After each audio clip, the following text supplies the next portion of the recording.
percent of our State Department budget, our soft power, our cooperation with other countries and the rest. And the list goes on. Talk about infrastructure, cut the transportation budget. The list goes on and on. And when you see the health care bill, which we will get to, hopefully more fully, the health care bill, which is the biggest transfer of wealth in the history of our country, in the House bill, which even the president calls mean, sucks up $600 billion from working families to the wealthiest families in our country and corporate America. So how could that be right? We are taking away opportunity and benefits for people using the money for tax cuts, which have only increases the deficit, does not create jobs, and then calls them to say, we've got to cut food stamps and we've got to cut all of the investments in the future. Education. Innovation begins in the classroom. You cut education, how are we going to be number one? And by the way, and I'll end with this for this question, nothing brings more money to the Treasury, does more to reduce the deficit than investments in education. Early childhood, K through 12, higher education, post-grad, lifetime learning. That is how you reduce the deficit. You have to have good paying jobs, and of course that's the fight that we are in. We have to articulate that point better. But there's a big difference as to where we are. Just look at the budget, just look at what they're doing in the health care bill. One more thing I will say, because when President Bush was president, and I was the minority leader, and then when I was the speaker when he was president, we worked together and got a great deal accomplished, even though I think that going into the war in Iraq was one of the worst decisions our country has ever made. But as bad as that was, he's the president. We worked together helping poor kids, PEPFAR, biggest energy bill in the history of our country. So many things. The list goes on and on. We never said, because he wasn't a Democrat, as Mitch McConnell did of President Obama, we have to make sure that he doesn't succeed and is only a one-term president. So it is, I don't think that there's really, people say, oh, both sides. It isn't both sides. It isn't about dysfunction. It's about obstruction. And that's what they were doing. We're looking to find ways to work with the president for infrastructure, for tax reform, and even some things he said this morning that I heard, I didn't actually see him, about working together to make sure that we do not hurt people and whatever happens in the healthcare reform. Work together in a bipartisan way to do that. Yeah. Well, you mentioned the fact that you were, in fact, majority leader just before the 2006 minority leader just before the 2006 election that wound up making you speaker. I note that at that time when that election took place, despite the fact that you had the same job that you have now, the credit for that election actually went to Rahm Emanuel, who was the DCCC. The sort of conventional wisdom was that he did that, right? No, and then you became speaker. Well, maybe. Well, no, he got and deserves credit for the role that he played. Sure. But do you find that as a woman wielding power and really wielding the most power that any woman has ever wielded in this country's history as Speaker of the House, is there a specific challenge in terms of a woman leading politically in this country? Do we still have a problem with just a general sense that women aren't given the same kind of credit a man would get, and that a woman's leadership is put to a different sort of question than a man's? Well, of course. But let me just say a couple of things. First of all, when Susan was saying that I was the highest ranking woman, the night of the election, I thought at long last, as nice as that title is, we were going to have a woman president of the United States. And that was everything. I mean, a very talented person who happens to be a woman to be the president of the United States. And so I kind of, when they say that, I'm like, oh no, I wish it weren't true. I wish I were not the highest ranking woman. But I would say this, women are always willing to get the job done by allowing other people to take credit. And And that goes a long way. You know, that really does go a long way. On the other hand, what you see is you really do have to assert yourself, as I just did, and said, no, I was planning that long before Rahm Emanuel was elected to Congress. And you gave him that position. I mean, by the way, you were appointed. No, and Rahm is wonderful. It's not to take anything away from him. But we in our California, we decided that we were going to change what was happening because we were tired of losing. We had lost in 94, 96, 98.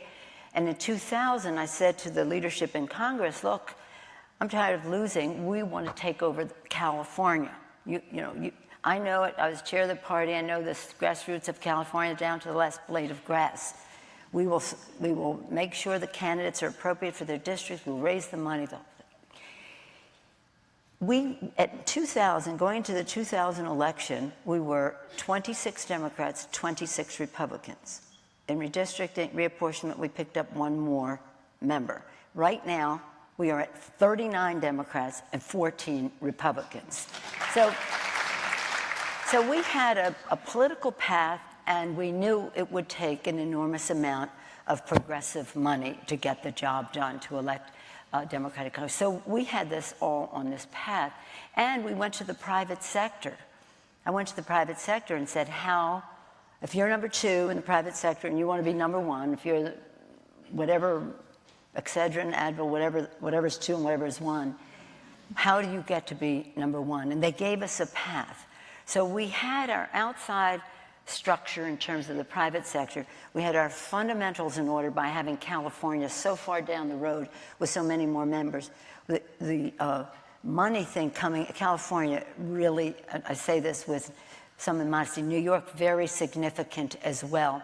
But we had a plan. Mm-hmm. And the funny thing is they made me prove everything. Every time I would say we've raised this money, they say, show us the checks. We have to show you the check. Because they're not going to let me get down their path. Yeah. But Rahm was wonderful. He came in. I appointed him right away to the second term to do that. He was remarkable. But that's what it takes, a team. It isn't one person saying, don't do anything unless you call me.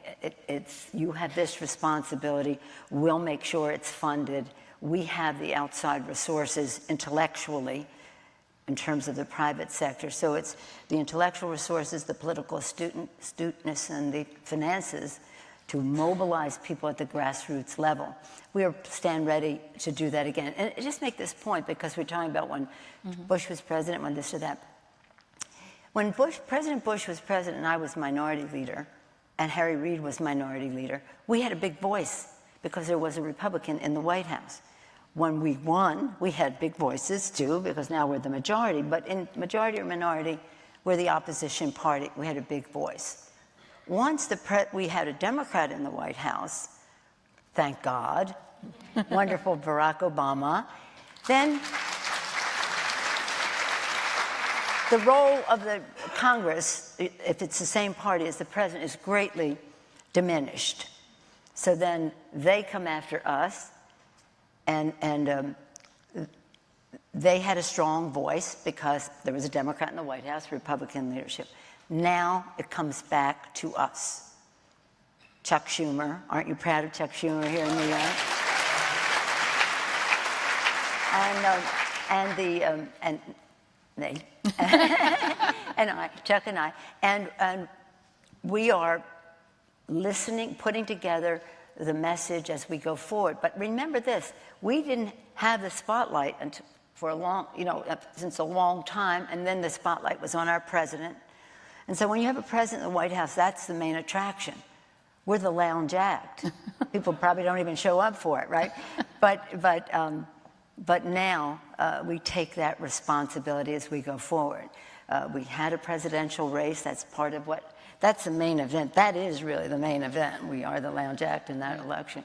And it didn't work out, and that now we are building and validating what really is the message that as we go forward. You probably could put it on a piece of paper right now and say this is what it should be. For us, we have to make sure that our members participate in that people outside participate in that we listen and people participate, because it's interesting to see what might be great in my district might not really be great in the districts that we have to win. So I'm very optimistic about how we go forward. And just one more point. When Clinton was president, the Republicans won. When Bush was president, the Democrats won. When Obama was president, the Republicans won. So history is on our side.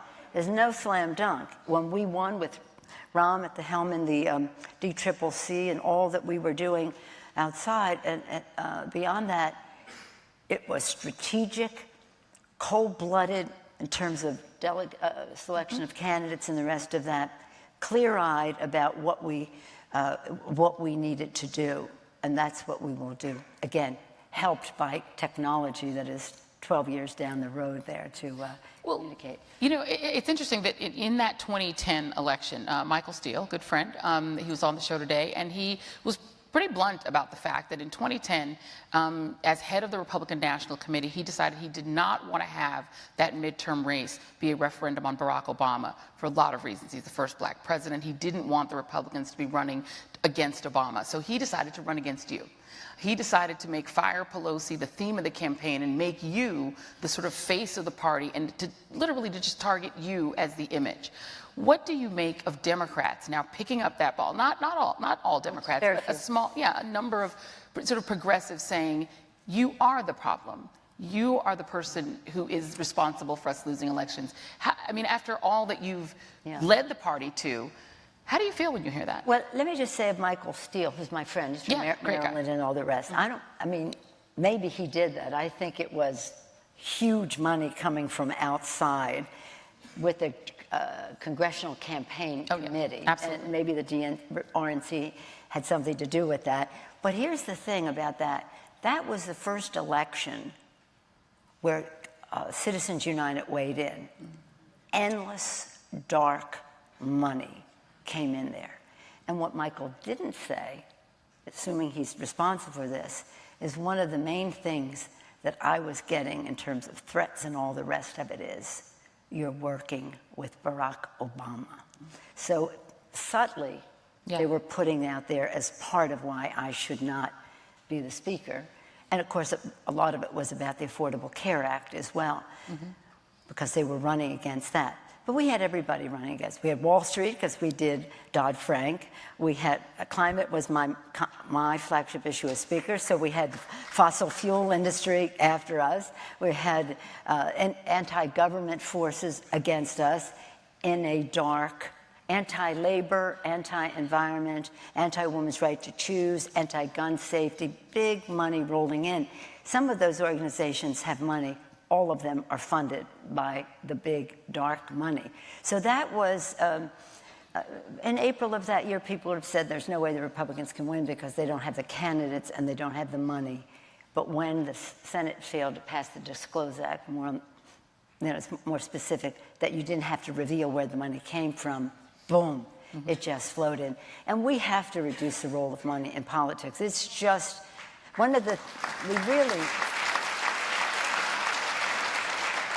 we have a dare, disclose, where does this money come from? Amend the Constitution to overturn Citizens United. It's hard, but we have to do it. Reform so that when our system rewards small donors, whether it's tax credits or whatever it is, so that people understand that their contribution will make a difference. And empower.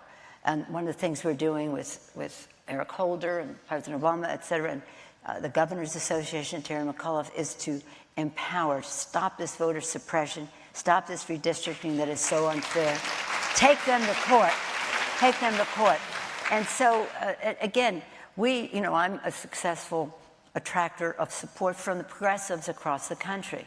This isn't about raising money from corporate America. Some of the Democrats are saying, well, she raises money. Who wants us to depend on corporate America? Corporate America doesn't come anywhere near me except to put money in against me. This is about progressives across America who believe in a better future for our children and the rest. So when you say, how do I feel about it? I don't think you should allow the other party to choose your leaders. And Republicans would not have come up against me if they didn't think I was effective as a legislator to pass the Affordable